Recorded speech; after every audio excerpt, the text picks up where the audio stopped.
बिस्मिल्लाहिर्रहमानिर्रहीम अस्सलाम वालेकुम। My name is Arsalan Iqbal. Math expert channel पे आप सबको खुशामदीद कहता हूँ। अगर आपने मेरा चैनल अभी तक सब्सक्राइब नहीं किया तो इससे पहले सब्सक्राइब कर दें ताकि आपके पास बाकी वीडियोस की अपडेट भी पहुँचती रहें।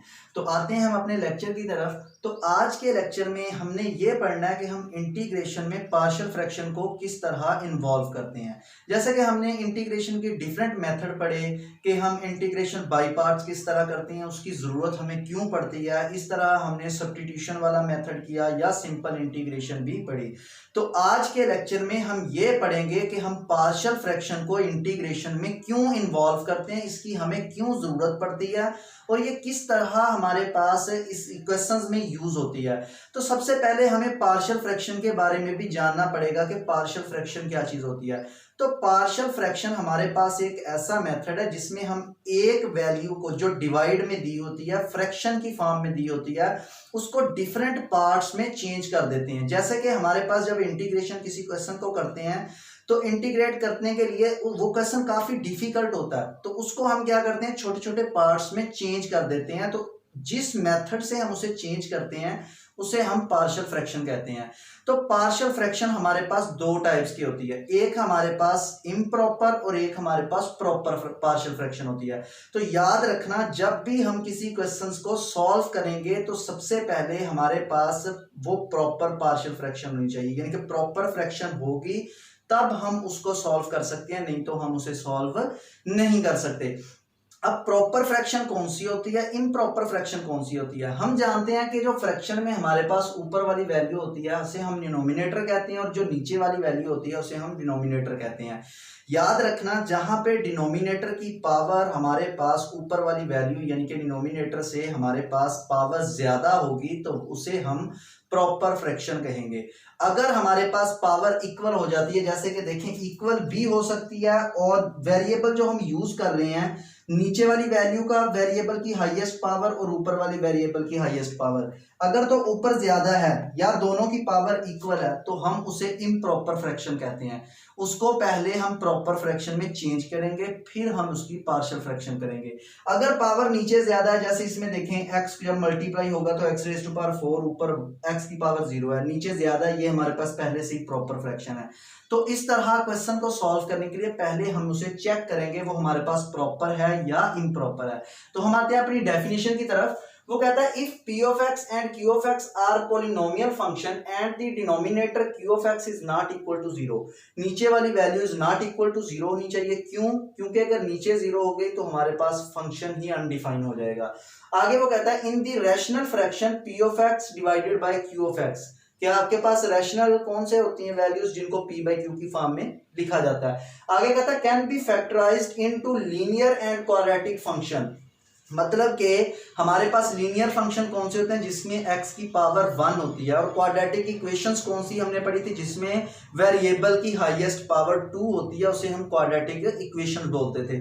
तो वो कहता है कि हम उसको फैक्टराइज कर देते हैं किसमें, या तो लीनियर फंक्शन में चेंज कर देंगे या क्वाड्रेटिक फंक्शन में, या तो x की पावर वाले 1 वाले में चेंज कर देंगे या x की पावर 2 वाले में उसे चेंज कर देंगे, तो उसे हम पार्शियल फ्रैक्शन बोलते हैं। यानी कि नीचे वाली वैल्यू जो डिनोमिनेटर है उसके डिफरेंट हम पार्ट्स बना देते हैं, यानी कि उसको हम क्या कर देते हैं, उसको 2 या 3 हिस्सों में उसके फैक्टर बना देते हैं, फिर उसको हम आगे सॉल्व करते हैं। तो सबसे पहले वो यहाँ पे कहता है here we will give examples of the following 3 cases when the denominator q of x contains. अब वो कहता है कि आपके पास जो जो डिनोमिनेटर होता है उसके 3 केसेस आते हैं जिसको हम पार्शियल फ्रैक्शन में डिस्कस करते हैं। पहला केस वो यहाँ पे ये कहता है नॉन रिपीटेड लीनियर फैक्टर्स, मतलब कि आपके पास जो नीचे वाला डिनोमिनेटर है उसके जितने भी फैक्टर बनेंगे वो लीनियर होंगे, एक तो लीनियर और दूसरे नंबर पे वो रिपीट नहीं होंगे। जैसा कि मैंने एग्जांपल नंबर 1 लिखी है, देखें हमारे पास इसमें वैल्यू लिखी हुई है, यहाँ भी मैं कर देता हूँ साइड पे, देखें वो वैल्यू दी हुई है 2a divided by x square minus A square. Denominator कौन सा दिया, एक्स स्क्वायर माइनस ए स्क्वायर। हम इसके फैक्टर बनाएंगे, हमारे पास इसको लिख सकते हैं एक्स माइनस ए एक्स प्लस ए। देखें ये हमारे पास लीनियर है क्योंकि वेरिएबल की पावर क्या है, दोनों में 1 1 है। दूसरे नंबर पे ये हमारे पास रिपीटेड नहीं, ये भी एक ही आ रहा है, ये भी एक ही आ रहा है। अगर इसके साथ x माइनस ए और आ जाता तो ये रिपीटेड आ जाता, फिर ये हमारे पास फर्स्ट केस में इन्वॉल्व ना होता। आप देखें इसके दो ही फैक्टर बने हैं और वो लीनियर भी हैं और नॉन रिपीटेड हैं, तो हमारे पास ये जो फ्रैक्शन, ये जो पार्शियल फ्रैक्शन है, ये इसका फर्स्ट केस आ गया। अब सेकंड केस है, उसमें वो कहता है repeated and non repeated linear factor, मतलब कि रिपीटेड भी हो सकते हैं और नॉन रिपीटेड भी हो सकते हैं, दोनों यूज करेंगे और लीनियर फैक्टर होंगे। x की पावर 1 ही होनी चाहिए और वो रिपीटेड भी हो और नॉन रिपीटेड भी हो सकते हैं। जैसा कि मैंने इसकी सेकंड देखें, ये वाली लिखी है एग्जांपल, इसको अगर मैं देखता हूं तो यहाँ पे देखें, सबसे पहले नीचे वाली वैल्यू जस्ट हम लिख लेते हैं x minus 1 whole square x plus 1।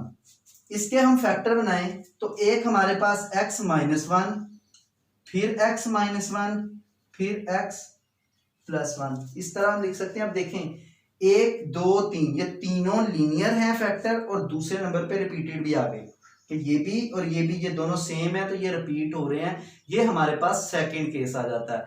उसके बाद जो थर्ड केस है उसमें कहता है linear and non repeated irreducible quadratic function और non repeated irreducible quadratic factors.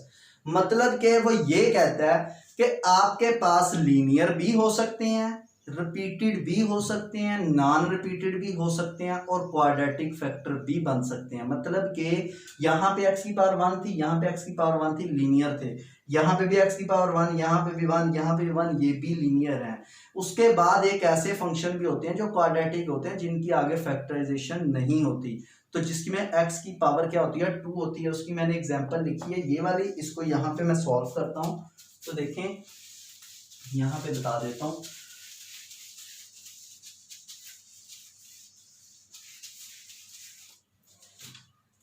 अब ये हमारे पास वैल्यू दी हुई है x into x cube minus 1। तो देखें हमारे पास एक फार्मूला होता है a cube minus b cube is equal to a minus b, a square plus a b plus b square. अब हम इस फार्मूले की, इनकी इस वैल्यू को इस फार्मूले के मुताबिक ओपन करते हैं। x इंटू, क्योंकि 1 का भी मैं क्यूब लिख सकता हूं, ये भी 1 के ही इक्वल होता है, तो a क्यूब यानी कि आपके पास पहले a माइनस बी यानी कि x माइनस 1, उसके बाद x square minus a plus a b यानी कि x ही आ जाएगा यहाँ पे प्लस का, उसके बाद प्लस बी स्क्वायर यानी कि 1 का स्क्वायर प्लस 1 आएगा। अब देखें ये भी लीनियर है, ये भी लीनियर है, लेकिन ये आपके पास लीनियर नहीं है, ये क्वाड्रेटिक है। x की पावर कितनी आई है 2 आई है, तो ये आपके पास क्वाड्रेटिक बन गया। अब इसके आगे हम फैक्टर नहीं बना सकते। अब इनको सॉल्व करने का कुछ मेथड होगा, तो वो इंशाल्लाह मैं अपने अगले लेक्चर में एक्सरसाइज के क्वेश्चन भी करवाऊंगा, और क्वेश्चन के साथ साथ यानी कि पहले हम 1 केस को डिस्कस करेंगे, फिर सेकंड को, उसके साथ साथ आपको क्वेश्चन 3 लेक्चर्स बना दूंगा अलग अलग, तो हर लेक्चर में उसके क्वेश्चंस भी साथ आपको करवाता रहूंगा। ये था आज का लेक्चर, उम्मीद है आपको पसंद आया होगा। तो इंशाल्लाह नेक्स्ट लेक्चर में हम एक्सरसाइज स्टार्ट करेंगे, तब तक के लिए अल्लाह हाफिज।